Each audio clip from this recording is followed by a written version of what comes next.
पाकिस्तान क्या रशिया से डील नहीं करता? लाहौर को तो फिर पाकिस्तान पे टेरिफ क्यों नहीं? पाकिस्तान के जो तेल भंडार है, उस तेल भंडार का पूरा मशीनरी और इन्वेस्टमेंट अमेरिका करेगा। उन्हें कहा कि हम ऑयल कंपनी तय कर रहे हैं कौन सी जाएगी हमारी तरफ से, वो काम करेगी। उसमें पाकिस्तान एक बड़ा ट्रेड पार्टनर होगा, पाकिस्तान और अमेरिका का एक ऑयल पूल होगा। कल अमेरिका ने कहा कि आप हमसे तेल लेते हो तो वो हमारा कुछ तेल पाकिस्तान में पड़ा है, वहीं से ले लो, तो हमको पाकिस्तान से भी तेल लेना पड़ेगा अमेरिका के कहने पे। तो उसने ट्वीट में यूं ही थोड़ी कहा कि they will come, India will buy oil from Pakistan. Pakistan की चाहे सामरिक स्थिति कुछ तो भौगोलिक रूप से उसको गिफ्ट है, भारत का हिस्सा रहा है, भौगोलिक रूप से गिफ्ट है। चीन, पाकिस्तान, रसिया, ये रूस और चीन एक तरफ है, अमेरिका, दोनों धुर प्रतिद्वंदी है, दुनिया के दो धुरी हैं, दो धुरी एकदम दूसरी। और पाकिस्तान वो दोनों पुचकार रहे हैं, दोनों दुलार रहे हैं। पाकिस्तान दोनों को खिलवा खेल रहा है, दोनों के हाथ, दोनों के साथ, दोनों साथ खेल रहे हैं। मैं एक रिपोर्ट आपको बताता हूं, ये जो आपने चर्चा की। अमेरिकी सदर ट्रंप की तरफ से भारत जो चीजें अमेरिका को एक्सपोर्ट करता है उन पर 25% टैक्स आयद कर दिया गया है। ट्रंप की तरफ से ये भी कहा गया है कि भारत पाकिस्तान से तेल खरीदेगा। मुख्तलिफ एक्सपर्ट्स का मानना है कि भारत जो रूस से तेल इंपोर्ट करता था, इसके अलावा दिफाई साजो सामान भी खरीदता था। इसकी वजह से अमेरिका भारत से सख्त नाराज है। इस पर भारतीय तज्जिया निगार रो पीट रहे हैं। अगर आपको हमारी वीडियोस पसंद नहीं आ रही, हम में कोई भी खराबी है जिसकी वजह से आप हमारी वीडियोस देखना पसंद नहीं कर रहे, तो कमेंट में ज़रूर बताइएगा। और किस टॉपिक पर वीडियोस बनानी चाहिए आप बता सकते हैं। बिल्कुल भारत के खिलाफ कि भारत को तबाह कर देंगे, बर्बाद कर देंगे। यही वो आदमी जिसने कहा था कि भारत की इकोनॉमी को हम बर्बाद करके छोड़ेंगे। उसके बाद पाकिस्तान, आप बताइए, मतलब कल्पना से परे है कि पाकिस्तान के साथ इतना प्यार, इतना प्यार। देखिए आशीष, भारत खरीदेगा भाई। मैं आपको बताता हूँ, मैं थोड़ा सा पीछे ले चलता हूँ। मैं हमेशा कहता हूँ कि किसी भी देश की विदेश नीति ये 5 साल में बदलती नहीं। सालों साल विदेश नीति की जो नींव डलती है उसमें थोड़ा बहुत चेंज होता तो होता है। ड्रास्टिक चेंज कोई विदेश नीति में नहीं करता। जब तक देश में क्रांति नहीं होती, तानाशाह नहीं आता या आर्मी टेक ओवर नहीं होती, तो भी कई जगह विदेश नीति वही की वही बनी रहती। मैं पाकिस्तान का उदाहरण दूं, पाकिस्तान में कई बार डेमोक्रेसी भी आई, कई बार डिक्टेटर्स भी आए, कई बार आर्मी ने टेक ओवर किया, लेकिन उनकी विदेश नीति में ज्यादा फर्क नहीं पड़ा। पाकिस्तान की विदेश नीति में पाकिस्तान अमेरिका के पाले में था और अमेरिका के साथ था। बीच में ऐसा भी फेज आया कि अमेरिका में ऐसी सरकारें आई जो पाकिस्तान को ज्यादा तवज्जो नहीं दे रही थी, लेकिन फिर भी पाकिस्तान ने अपनी साइड नहीं बदली। वो उस ओबामा के पीरियड में पाकिस्तान को धमकियां भी दी जा रही थी, फिर भी पाकिस्तान लगातार अमेरिका के साथ बना रहा। भारत ने रशिया का साथ छोड़ा। भारत और पाकिस्तान की मैं तुलना करूं तो भारत ने मोदी जी आने के बाद हमने अमेरिका की तरफ पूरी अपनी विदेश नीति झोंक दी, रशिया के साथ छोड़ा। रशिया, जब भारत ने साथ छोड़ा तो रशिया चाइना के नजदीक हो गया। फिर चाइना और पाकिस्तान दुश्मन का दुश्मन अपना दोस्त के तहत दोस्ती थी। उसके तहत जब रशिया ने देखा कि भारत पूर्ण रूप से अमेरिका के काहे में गया है, तो उन्होंने पाकिस्तान पे भी हाथ रख दिया। तो पाकिस्तान अपने पुराने साथी अमेरिका के साथ अपनी दोस्ती एंजॉय कर रहा है, नए साथी रशिया से लेकर चाइना तक इनके साथ दोस्ती कर रहा है। और हम कहाँ गए? हम रशिया के साथ थे, हम अमेरिका के साथ गए, लेकिन अमेरिका ने जब तवज्जो देनी थी तो अपने पुराने मित्र पाकिस्तान को तवज्जो दी, नए दोस्त को उसने दूरी रखा। हम इधर के नहीं रहे, उधर के नहीं रहे। हमारी हालत पाकिस्तान भारत से गए हुए मुसलमानों की जैसी है कि वो अपना देश, अपना वतन समझते पाकिस्तान में गए, लेकिन वो अभी भी उनको ये मुजाहिदीन समझते हैं, क्या उनका एक शब्द है, मुहाजिर समझते हैं। वो उनको अपनाने के लिए तैयार नहीं है। वैसी स्थिति आज भारत की हो गई। अमेरिका भारत को अपना नहीं रहा है और रशिया को पहले ही अपन नाराज कर चुके हैं। अब ऐसी स्थिति में सबसे पहली बात थी कि जब भारत पहली बार प्रधानमंत्री गए और जब अमेरिका ने कहा कि भाई आप हमारे साथ धंधा करते हैं और हम लास्ट में आए, ये आपका आउटलुक है। आपको जो भारत को चाहिए, कल आपकी चीज, आप यदि भारत से जो चाहिए वो आप खरीदे, ये आपकी जरूरत है। भारत को जो खरीदना होगा वो खरीदेगा। ये जरूरी थोड़ी है कि आपका प्रॉफिट कमाने का ठेका भारत ने लेके रखा है। उन्होंने कहा कि आप हमसे चीजें खरीदे और भारत तैयार हो गया, तेल खरीदने से लेकर तमाम चीजों को। उसी दिन उनको समझ में आ गया कि ये सरेंडर हो गया, और जो सरेंडर होता है उसको ऊपर लगातार घुटना लगाया जाता है। इतिहास है, आप देखिए, और वैसे ही हो रहा है।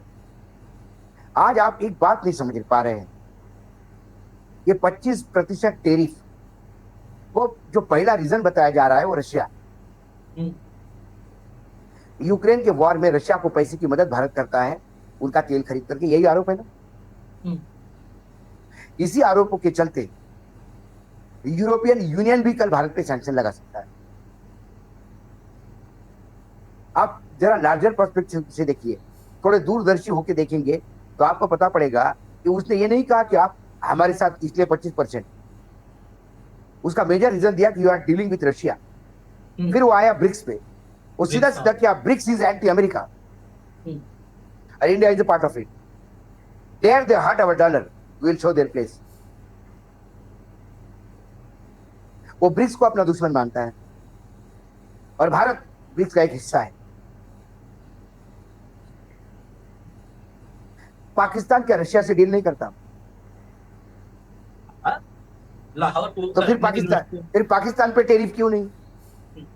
पाकिस्तान के जो तेल भंडार है, उस तेल भंडार का पूरा मशीनरी और इन्वेस्टमेंट अब पाकिस्तान अमेरिका करेगा। उन्हें कहा कि हम ऑयल कंपनी तय कर रहे हैं कौन सी जाएगी हमारी तरफ से, वो काम करेगी। उसमें पाकिस्तान एक बड़ा ट्रेड पार्टनर होगा, पाकिस्तान और अमेरिका का एक ऑयल पूल होगा। कल अमेरिका ने कहा कि आप हमसे तेल लेते हो तो वो हमारा कुछ तेल पाकिस्तान में पड़ा है, वहीं से ले लो, तो हमको पाकिस्तान से भी तेल लेना पड़ेगा अमेरिका के कहने पे। उसने ट्वीट में यूं ही थोड़ी कहा कि they will come, India will buy oil from Pakistan.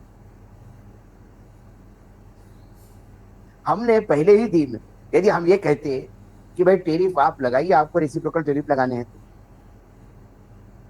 आप ये क्यों नहीं समझ रहे कि यदि उन्होंने भारत पर 25% ड्यूटी लगाई तो भारत का जो माल जाएगा वो भी तो महंगा बिकेगा वहां पे। यदि भारत की क्वालिटी, माल में क्वालिटी में दम हो तो वही लेंगे, क्यों लेंगे दूसरा माल?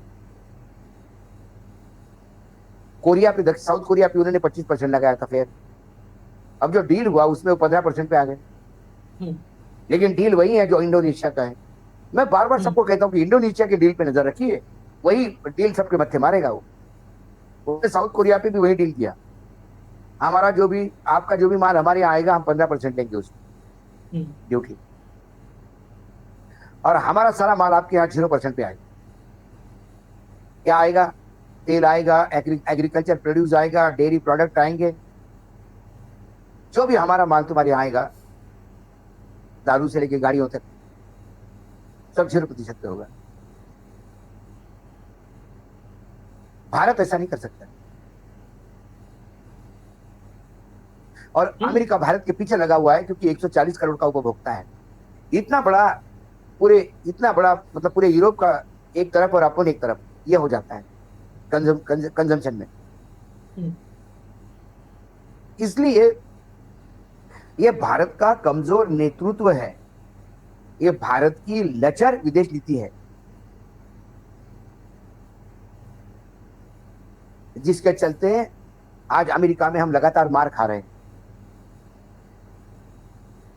और यदि ऑयल के साथ अमेरिका ने पार्टनरशिप की तो फिर उस ऑयल के प्रोटेक्शन के लिए अमेरिका का बेस भी बनेगा वहां।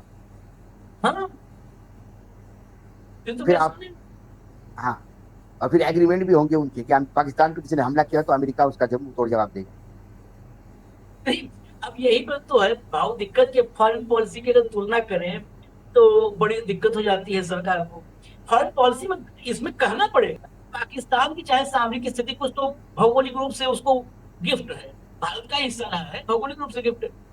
चीन, पाकिस्तान, रशिया, ये रूस और चीन एक तरफ है, अमेरिका, दोनों धुर प्रतिद्वंदी है, दुनिया के दो धुरी हैं, दो धुरी एकदम दूसरी, और पाकिस्तान वो दोनों पुचकार रहे हैं, दोनों दुलार रहे हैं। पाकिस्तान दोनों को खिलवा खेल रहा है, दोनों के हाथ, दोनों के साथ, दोनों साथ खेल रहे हैं।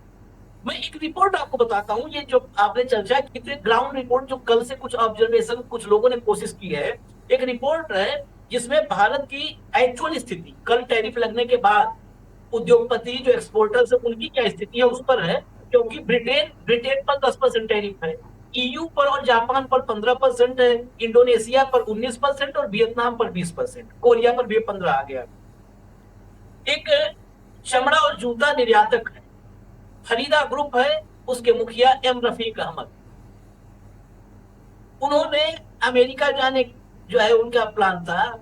टाइम्स ऑफ इंडिया को उन्होंने बताया है कि ये घोषणा चौंकाने वाली है और बहुत अनिश्चितता है। वियतनाम की तुलना में 5% का नुकसान होने से चीजें बहुत अच्छी नहीं दिख रही हैं। हमें देखना होगा कि अब हम क्या कर सकते हैं, क्योंकि कुछ ऑर्डर रद्द हो सकते हैं, कीमतों पर फिर से बातचीत हो सकती है। इसका मतलब अब नुकसान हो सकता है, और उन्होंने अमेरिका जाने के अपने योजना पर फिर से मंथन विचार शुरू कर दिया है। वो नहीं जा रहे हैं फिलहाल। आप उसके ये नहीं बाद समझे आशीष जी, आशीष आप ये नहीं समझे। हम्म, सपोज आपने यहाँ 25% और पेनाल्टी के साथ 10%, 35% का यदि टैरिफ लगता है, हम्म, और यदि वियतनाम में कितना है, वियतनाम 15%, नहीं 20%, 15%, वियतनाम भारत 25, 20%, वियतनाम 20%। 20%, तो और 20% ओनली प्लेन है, पेनाल्टी के साथ नहीं। प्लेन। तो ऐसे में हमारे कुछ निवेशक वहां चले जाएंगे, वहां इन्वेस्ट करेंगे। यहाँ से चमड़ा वियतनाम जाएगा और चमड़ा से फिनिश प्रोडक्ट वहां चला जाएगा। जो आपने पेनाल्टी की बात कही ना, अगली स्टोरी वही बता रहा हूँ। अगला जो केस स्टडी है, फियो के डीजी हैं अजय सहाय। अजय सहाय ने कहा कि जुर्माने पर स्पष्टता के बिना निर्यातक और आयातक लागत का आकलन ही नहीं कर सकते हैं, या यह योजना नहीं बना सकते कि टैरिफ के प्रभाव को कैसे मैनेज किया जाए, ये भी नहीं कर सकते, जिससे सप्लाई चेन और प्राइसिंग में दिक्कत हो रही है। यानी कारोबारियों को समझ ही नहीं आ रहा है कि क्या करें। कुछ बिजनेस अपने पुराने ग्राहक को बनाए रखने के लिए मुनाफे को और कम करने के लिए तैयार थे। टेक्सटाइल, रत्न आभूषण, कालीन, समुद्री भोजन जैसे क्षेत्रों पर इसका असर पड़ सकता है। कंपनियां पुराने ग्राहकों को रियायत देने के लिए तैयार हैं, वे थोड़ा कम मुनाफा कमाने के लिए तैयार हैं।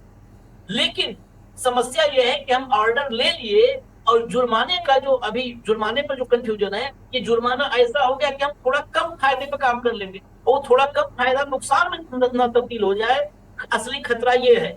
एईपीसी के महासचिव हैं मिथिलेश्वर ठाकुर। उन्होंने कहा, सूती कपड़ों में भारत का लागत नुकसान हमारे प्रमुख प्रतिस्पर्धी बांग्लादेश और वियतनाम की तुलना में अपेक्षाकृत कम है, जबकि सिंथेटिक कपड़ों के मामले में ये ज्यादा है। इसलिए हम टैरिफ कटौती, जो टैरिफ है, भारत को अमेरिकी बाजार में बांग्लादेश और वियतनाम से जो कंपटीशन है उसमें थोड़ी सी लाभ मिल सकती है, अगर हम अपना मुनाफा घटाएं।